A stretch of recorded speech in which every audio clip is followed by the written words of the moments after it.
welcome back. At this time of year, as we get closer and closer to the playoffs, we all want that crystal ball of, okay, this team's playing at this level, and at this time of year, that means success. It's interesting that we always talk too about whichever team wins the President's Trophy ends up losing in the playoffs. Well, if a team is playing the best hockey in the National Hockey League from January 1st until the start of the playoffs, they don't generally win. I did not expect this result at all. I went into this video blind, just was like, all right, let's see what the stats say. So I've got from 2005-2006, which is the beginning of the salary cap era, right up until this past season on the board. It is definitely a madness board.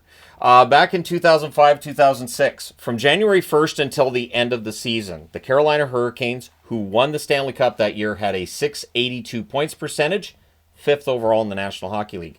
The Detroit Red Wings were first in points percentage during that period at .784, and they lost in the first round against the Edmonton Oilers. Detroit is remembered for their championships, rightfully so, but with those championships, there were plenty of setbacks along the way as well. So, that's an interesting one. 06-07, I was surprised by this one, actually. Anaheim wins the Stanley Cup. They were 17th in points percentage from January 1st until the start of the playoffs, .585. There was a tie for first place. The Pittsburgh Penguins, .744 points percentage. They lost in the first round against Ottawa. They were tied with Vancouver, who also had the .744 points percentage, and lost in round 2 against the to-be Stanley Cup champion Anaheim Ducks. So that was interesting to see that one. 2007-2008, your Stanley Cup champions are Detroit. In terms of points percentage from January 1st to the end of the season, .643. That's 6th. Anaheim was actually the best in the league points percentage-wise over that calendar year going into the playoffs, .720. And then they lost in the first round against Dallas, which I remember as being a series I celebrated a lot. I was obviously a big fan of Dallas at the time and really did not like Anaheim at the time. 2008-2009, your Stanley Cup champions are the Pittsburgh Penguins. They had a .633 points percentage. That was 7th. From January 1st until the start of the playoffs. First was St. Louis, .678 points percentage, and then they lost in the first round against Vancouver. So, yeah, again, this to me is just fascinating looking at this. 2009-2010, your Stanley Cup champions, the Chicago Blackhawks, .655 points percentage from January 1st on. 6th overall in the National Hockey League. The Washington Capitals were the best in that calendar year, .798 points percentage. Then they lost in the first round against the Habs. 2010-2011, your Stanley Cup champions are Boston. I remember them playing well going into the playoffs, but what did I know? From January 1st up until the playoffs, .630 points percentage, which is good, but that was 10th overall in the NHL. Vancouver was actually first. They won the President's Trophy and they were first there, .717 points percentage, before famously or infamously losing the Stanley Cup final against the Boston Bruins. 2011-2012, your Stanley Cup champions are the LA Kings, a .593 points percentage from January 1st on. That's good for 12th in the National Hockey League. So there was no indication in terms of where LA was in the overall standings or how they were playing going into the playoffs of what was coming. Vancouver was, again, the best record in the regular season from January 1st on, .709 points percentage, and then they lost famously and infamously in the first round against the LA Kings. So Vancouver on the board 3 times for regular season accomplishment, and it shows that when I did the power rankings for that quarter century, the Vancouver Canucks had a good regular season mark because of that. 2012-2013, tricky, because the season didn't start until 2013 in the calendar year. So wouldn't have made any sense for me to go from January 1st, so I picked March 1st. And it's not the only season I've done that with. The Stanley Cup champion Chicago Blackhawks, to my surprise, from March 1st on until the start of the playoffs, .714 points percentage, which is excellent, but that was only 4th in the National Hockey League. How I remember it was, they just led the whole way through and they never had any setbacks, and then they went to the Stanley Cup. Well, Pittsburgh had the best points percentage over that time period, .852 points percentage, and they lost in the conference final against the Boston Bruins. I believe that was the year they picked up Jarome Iginla, and it looked like they might steamroll their way to a rematch with Chicago, a rematch of the 1992 Stanley Cup final, but it was not to be. 2013-2014, your Stanley Cup champion once again is LA, and once again they're mediocre. 561 points percentage, 16th from January 1st on. So this blows holes in all of the theories I've had, all the things I've been saying to all you fine people on the internet. I'm going to apologize.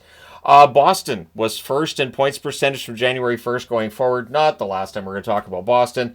750, and they lost in the second round against Montreal because Montreal and Boston is a bad matchup for Boston. 2014-2015, your Stanley Cup champions, the Chicago Blackhawks, 556 points percentage from January 1st going forward. 19th in the National Hockey League. Yeah, 19th. The first place team over that time period was the New York Rangers, 734 points percentage, and then they lost in the conference final against the Tampa Bay Lightning. 2015-2016, and that Tampa-Chicago final, for my money, still one of the best Stanley Cup finals I've ever watched. 2015-2016, your Stanley Cup champions, the Pittsburgh Penguins. They had a 711 points percentage from January 1st on. That was good for second, right behind the Anaheim Ducks that were first again at 728, so almost the same as what they had back in 07-08. And then, much like in 07-08, the 2015-2016 Ducks lost in the first round against Nashville. Famously, that was quite the first round knockout, and then Nashville was just warming up for what they do in 2017 when they went all the way to the Stanley Cup final and lost against the champion Pittsburgh Penguins. In 2017, the Penguins, 636 points percentage from January 1st on. That's good for fifth. Washington was first in terms of points percentage in that new year, 755 points percentage, and then they lost in the second round to the eventual Stanley Cup champion Pittsburgh Penguins. 2017-2018, Washington's the champs that year. Part of the reason why, at least that's how I've seen it, and a lot of people have seen it, and very likely could be the case, they took their foot off the gas just a little bit. They had a 643 points percentage from January 1st on, which is good, but it was 10th overall in the National Hockey League. Now, Washington did not look like the team they were the year before, and it was to their benefit. They won. First place in terms of points percentage from January 1st on was Nashville, 750 points percentage, and then they lost in the second round to the Winnipeg Jets. 2018-2019, your Stanley Cup champions, the St. Louis Blues, who were last place, blah, blah, blah. 722 points percentage in the 2019 calendar year before the playoffs, second overall in the National Hockey League. And that is where I think a lot of this discussion comes from of, hey, watch those teams that are hot from January 1st on, and generally, I mean, there's something to it, but not entirely. Of course, Tampa Bay Lightning were first from January 1st on, a 762 points percentage, and then they lost against the Columbus Blue Jackets in the first round. 2019-2020, I did not put on the board because there was the pause on March 15th, and so when the playoffs resumed, it was August, so it doesn't feel like whatever happened from January to March would have had any impact on how teams played when they came back to play in August, so I did not include it. 2020-2021 was tricky because that season didn't start until the 2021 calendar year, so January 1st through the end of the season just would have produced, here's how the teams finished. So I started with March 1st, the same as I did with the 2012-2013 season. The champs, Tampa Bay, 622 points percentage for 13th over the time period from March 1st till the end of the regular season, whereas Colorado was first, 776 points percentage, and they lost in the second round against Vegas that year. 2021-2022, Colorado ends up winning the Stanley Cup. 755 points percentage from January 1st on. That was second in the National Hockey League. Florida was first at 765 in their points percentage. They lost in the second round against Tampa that year. And of course, they were the President's Trophy winners in 2022. 22-23, the Vegas Golden Knights were the champions. A 686 points percentage from January 1st until the end of the season. That's good for sixth. Then the Boston Bruins were first because it's what Boston does. They're pretty good during the regular season. They were number one in the power rankings for regular season from 01 till 2024. And 815 points percentage for the Bruins in that remarkable, ridiculous season. And then they lost in the first round against the Florida Panthers. So there you go. This past season, 2023-2024, the Florida Panthers win the Stanley Cup. 696 points percentage from January 1st onward. That's good for third. Carolina was first with a 744 points percentage. and they lost in the second round against the New York Rangers. So, yeah, being first is not a good thing, apparently, for January 1st on. Who knew? I had no idea. So currently first from January 1st until now, and obviously we have a bunch of games to decide this, but the Capitals, 758 points percentage. You know I'm going to watch this for when the playoffs get ready to start. Dallas, 712. They're second on the list.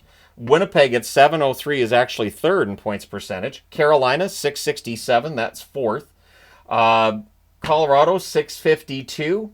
Then St. Louis and Florida are tied with a 621 points percentage for sixth place. So it is fascinating to see, like, it just, there is no crystal ball as to who's going to win the Stanley Cup, other than it won't be the Canucks. I just saying. And throughout my lifetime, if I just shrug and go, well, the Canucks aren't winning it, I'd be right every year until now. And it doesn't look like they're making the playoffs this year, so yeah, there you go. But it is a fascinating topic.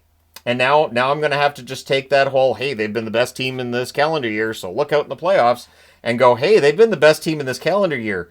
So, is that a problem? But anyways, there you go. I just thought it was an interesting topic. You guys can let me know your thoughts, as always, in the comment section below. I feel like we've done 2 Madness boards already today, so there you go. You're welcome, Internet. Don't forget to hit like and subscribe in the event you may not have done so already. Thank you guys so much for watching, for all your support. And let me know your thoughts as to how important you think it is for teams to be playing really well going into the playoffs. By the numbers, it says sometimes, maybe, and sometimes not so much. So there you go. Thank you for all your support. I will talk to you again soon.